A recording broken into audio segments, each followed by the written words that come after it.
안녕하세요. 오늘 이렇게 인사해봤습니다. 자, 친절한 입시TV 김학수입니다. 오늘의 주제는요, 입시 전문가가 본 스카이 합격생들의 모습, 비법, 이렇게 주제를 한번 잡아봤거든요. 어머님들께서나 아니면 우리 아이들, 당연히 스카이를 목표로 공부를 하고 있겠죠. 또 스카이 가면 정말 또 좋은 대학인 거니까 만족하실 거고요. 입시 전문가가 본 스카이 합격생들의 어떤 비결이나 이런 부분들을 5가지로 한번 정리해봤습니다. 그 첫 번째가 목표가 뚜렷해서 목적의식이 있다라고 말씀드릴 수 있을 것 같아요. 자, 이 목표라고 한다면 우리 학생들이 대학이 목표가 될 수도 있고 학과가 목표가 될 수도 있고, 그죠? 그러니까 보통 문과 학생들 같은 경우는요, 선생님 저는요 학과 상관없어요. 저는 대학이 우선이에요. 이렇게 이야기하는 아이들이 제가 생각했을 때는 한 80%가 넘는 것 같아요. 자, 또 근데 이과 계열로 가려고 하는 학생들은 선생님 저는 대학이 우선이에요 라고 이야기하는 아이들도 있지만, 상대적으로 문과 계열로 가려고 하는 학생들보다는 학과를 더 많이 보려고 하는 학생들이 더 많더라고요. 예를 들면 선생님 저는 소프트웨어 쪽에 관심이 많아요. 학교보다는 학과가 우선이에요. 이렇게 이야기하는 애들이 많거든요. 이렇게 대학이든 학과든 어떤 목표가 생기면 내가 이 대학을 가야 되니까, 이 학과를 가야 되니까 내가 어느 정도까지 내신을 끌어올려야 되고 어느 정도까지 수능을 맞아야겠다, 이렇게 목표가 생기게 되거든요. 그러면 기본적으로 우리 아이들이 그 대학에 대한 어떤 탐방, 대학을 한번 갔다 오면 내가 정말 이 학교 꼭 가서 공부해보고 싶다라는 그런 동기부여가 되는 경우도 있고요. 그리고 만약에 대학 탐방이 안 된다 하더라도 학과 홈페이지 들어가 보는 것도 괜찮아요. 학과 탐색 있잖아요. 예를 들면 이 학과에서는 어떤 거를 배우게 되고, 또 이 학과에서는 또 어떤 거를 연구를 하게 되고, 이 학과를 졸업하게 되면 나중에 졸업 후 진로나 이런 부분들에 대해서 어떻게 되는지, 이런 부분들을 보게 된다고 한다면 역시 동기부여가 되거든요. 아이들 상담하다 보면 선생님 저는 이 학교, 이 학과가 목표예요. 그렇게 이제 이야기하는 애들이 있어요. 그러면 너가 현재 이런 상황인 거니까 이 정도까지 좀 준비해본다고 한다면 충분히 합격이 가능하다. 또 상담할 때 여러 가지 조언들을 해줄 수 있잖아요. 근데 목표가 없는 아이들, 전 뭐 해야 될지 모르겠어요.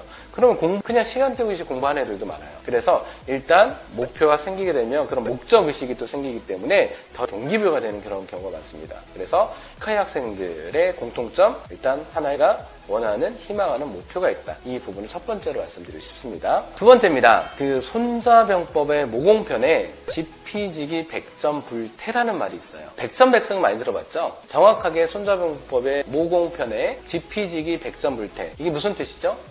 상대를 알고 나를 알면 100번을 싸워도 위태롭지 않다, 이런 얘기예요. 제가 갑자기 이 말씀 왜 드릴까요? 첫 번째 이야기랑 어떻게 보면 약간 이어지는 부분인데, 우리 아이가 예를 들면 이 학교에 이 학과를 희망을 해요. 그러면 전형이 되게 많잖아요. 수시에서도 학생부 교과 전형이 있을 수 있고, 학생부 종합 전형이 있을 수 있고요. 또 논술 전형이 있을 수 있고, 그리고 뭐 특기 전형이 있을 수 있고, 아직까지는 뭐 폐지가 되진 않았지만 뭐 적성고사가 있을 수 있고, 또 정시로 갈 수도 있잖아요. 그러면 우리 학생이 그 전형에 대해서 잘 알고 있으면 내가 현재 이게 강점인 거니까 난 이 전형으로 가야겠구나. 나는 이 부분이 조금 약하니까 이 부분을 조금 더 보완을 해야겠구나. 이렇게 해서 전략을 또 짤 수가 있는 거예요. 그러니까 나에 대해서 아는 것도 중요하지만 먼저 이 어떤 전형으로 가야 되는지 전략이 세워지고, 또 내가 부족한 부분을 채워가면서 내가 희망하는 그 대학을 갈 수가 있는 거거든요. 그래서 우리 학생들이 그런 전형에 대해서, 스카이 학생들 같은 경우, 선생님 저는요 연세대학교 이 학과를 가려고 하는데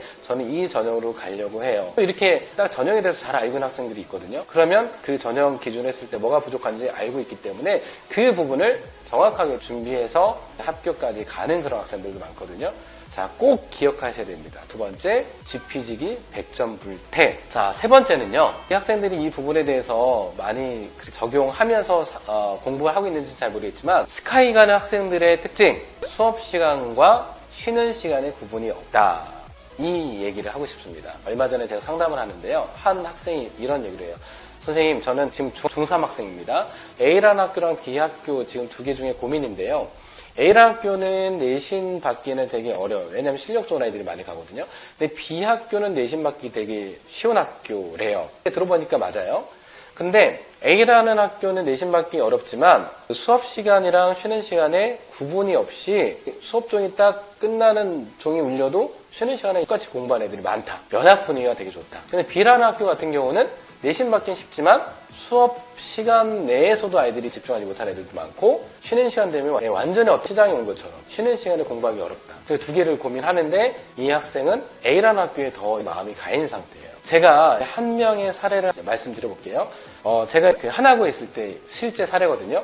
중학교 때 전교 1등을 한 번도 놓쳐본 적이 없어요. 자, 그런데 하나고 딱 1학년 들어와서 중간고사를 보는데 전교에서 꼴찌는 아니에요. 하나고는 정원이 200명이거든요.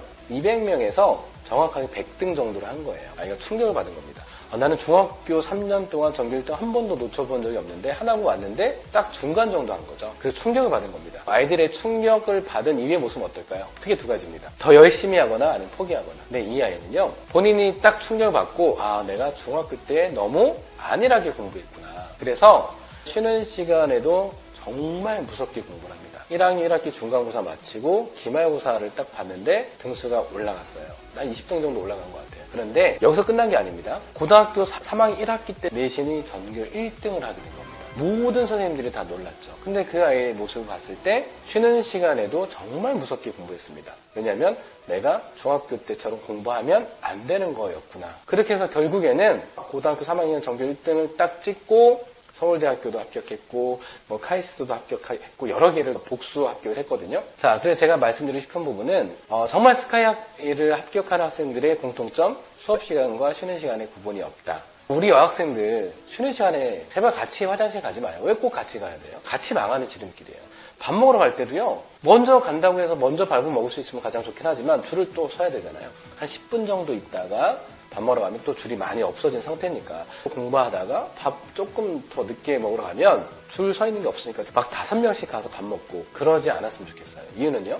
마지막 먹는 아이까지 기다려줘야 되는 그 시간도 있잖아요. 만약에 5명이 친하다 그러면 2명, 3명씩 끊어서 가든지 그렇게 해서 뭔가 허비되는 그런 시간들을 좀 단축시키는 그런 부분들도 곁들여서 말씀드리고 싶습니다. 자, 세 번째 그래서 수업 시간과 쉬는 시간에 구분이 없다.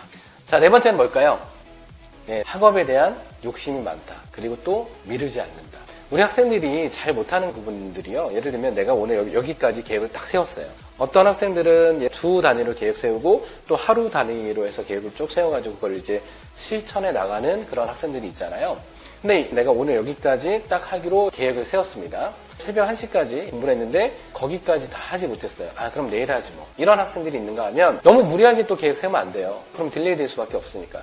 내가 딱 할 수 있는 분량까지 계획을 세워놓는 게 중요하고 거기까지는 무조건 내가 한다, 하고 잔다라는 생각을 갖게 되면 정말 허투루 보내는 시간들이 없거든요. 내가 이거 못하면 잠자는 시간이 좀 늦어질 수밖에 없으니 빨리 밥 먹고 빨리 화장실 갔다 오고 그리고 쉬더라도 잠깐 쉬고 친구들과 잡담이나 스마트폰 이런 부분들을 단축시킬 수 있는 거거든요. 그러니까 오늘까지 내가 하기로 마음먹었다라고 한다면 내일로 미루지 말고요. 무조건 오늘 안에 끝낸다. 이런 생각을 가지고 있어야 돼요. 그래서 스카이를 합격하는 아이들의 공통점은 학업에 대한 욕심이 많으면서 절대 오늘까지 세운 계획을 내일로 미루지 않는 그런 학생들이 되게 많습니다. 마지막 5번째입니다. 이 부분도 저는 이제 입시 상담을 할 때 꼭 하는 얘기 중에 하나입니다. 뭐냐면 내가 학업을 하는 데 있어서 방해하는 요소를 우리 아이들이 먼저 체크를 해야 돼요. 그리고 그거를 제거를 한 다음에 공부를 시작하는 그런 모습. 내가 학업을 하는 데 있어서 방해가 되는 요소가 뭔지 먼저 그거를 한번 리스트로 쭉 한번 적어봐요. 어떤 부분들이 있을까요? 그죠, 잠. 그리고요. 그래요. 스마트폰. 요즘에 공부하려고 스마트폰을 투지폰으로 바꾸는 그런 경우가 많죠. 얼마 전에 있었던 일이에요. 올해 고3 아이인데 우리 학생이 원하는 대학을 갈 성적이 안 나왔어요. 수능으로. 12월 달에 상담을 했었죠. 근데 우리 학생이 부모님과 같이 상담을 받으러 왔는데 자기 이제 점수 맞춰서 정시 쓰긴 쓰겠지만 재수 한번 해보고 싶다. 대학 합격해도 반수나 재수하고 싶다. 근데 아이가 스마트폰을 이제 딱 이제 책상에 올려진 상태에서 상담을 했던 거거든요. 근데 스마트폰이 너무 좋은 거예요. 그래서 제가 딱 아이한테 했던 얘기가 혹시 휴대폰이 너한테 공부하는 데 방해가 되는 요소니 그랬더니 그렇대요. 그래서 제가 학생한테 한 얘기가 그러면 이 스마트폰부터 투지폰으로 바꾸든지 하면 어떻겠니? 라고 했더니 이 아이가 선생님 저 투지폰에서 스마트폰으로 바꾼 지 이틀밖에 안 됐어요. 얘기를 하더라고요. 그래서 거기서 제가 어떻게 했을까요? 반수라도 해볼 생각이 있다면 그러면 다시 바꿔야지. 바꿀 수 있겠니? 그랬더니 가만히 있더라고요. 너가 그런 의지가 없으면 재수, 반수에도 똑같이 성적 나올 수밖에 없어. 선생님이랑 약속 지켜줄 수 있니? 그랬더니 곰곰이 생각하다가 네, 다시 바꾸겠습니다. 옆에 계신 부모님들이 더 좋아하세요. 또 어떤 부분이 있죠? 인터넷 이 부분도 그렇고요. 또 친구들이 그럴 수도 있어요. 뭐 TV 프로, 또 음악 이런 부분들. 자, 일단 리스트를 쭉 적어봐요. 내 공부에 방해가 되는 요소들. 그래놓고 이건 무조건 하지 말아야겠다. 이런 부분들에 대해서 완벽하게 알고 있어야 그거를 하지 않으면서 공부를 하게 된다고 한다면 분명히 성적 올라갈 수밖에 없거든요. 자, 제가 실제 사례 한 명 또 들어볼게요. 옛날에 제가 담임했던 학생인데 여학생이었어요. 이 여학생이요, 졸업하고 찾아왔어요. 그래서 제가 종례 시간에 선생님이 이제 해줄 얘기 대신에 졸업생 선배를 교실로 들어오게 해서 후배들한테 해주고 싶은 얘기 있으면 짧게 좀 해줘라 했더니 이 아이가 똑같은 얘기를 합니다. 저는 고등학교 3년 동안에 저한테 방해가 되는 요소들을 쭉 적어놓은 다음에 절대 그건 하지 말아야겠다, 이거를 지키려고 노력했습니다. 그래서 그 첫 번째가 뭐였냐면 학교 와서는 절대 졸거나 자거나 하지 않는다. 한 번도 이거를 어겨본 적이 없대요. 저도 깜짝 놀랐습니다. 결국에는 우리 학생이 희망한 서울대학교 경영학과 합격을 했습니다. 자, 이런 의지가 있어야 돼요. 자, 그래서 우리 학생들 공부에 방해가 되는 요소들은 무조건 리스트를 쭉 써보고 절대 이거는 하지 말아야겠다. 이 부분을 지키지 못한다고 한다면 절대 우리 아이들이 희망하는 대학을 갈 수가 없어요. 자, 스카이를 입학한 학생들의 특징, 공부에 방해가 되는 요소들을 적고 그 부분에 대해서 무조건 지키려고 노력한다. 이런 특징 강조하고 싶습니다. 네, 오늘의 주제는 스카이를 합격한 학생들의 특징, 어떤 비법, 이 부분에 대해서 말씀드렸습니다. 첫 번째가 목표가 뚜렷해서 목적의식이 있다. 그죠? 두 번째가 뭐였죠? 네, 지피지기, 백전, 불태. 기억하시죠? 자, 세 번째가 수업 시간과 쉬는 시간이 구분이 없다. 자, 네 번째는 학업에 대해서 되게 욕심이 많다. 그래서 절대 그날 세운 계획은 그날 끝내고 절대 미루지 않는다. 그리고 마지막 다섯 번째가 뭐였죠? 내가 공부하는 데 있어서 방해가 되는 요소를 적고 절대 그 부분을 어기지 않는다. 그거를 실천하게 되면 꼭 우리 학생들이 원하는 스카이 합격할 수 있습니다. 제가 오늘 준비한 부분은 여기까지입니다. 우리 어머님께서 보시고 학생들한테 얘기를 해주셔도 되고 우리 아이들한테 직접 보여주셔도 됩니다. 구독, 알람 설정 해놓으시면 앞으로도 계속 좋은 정보로 찾아뵙도록 하겠습니다. 네, 감사합니다.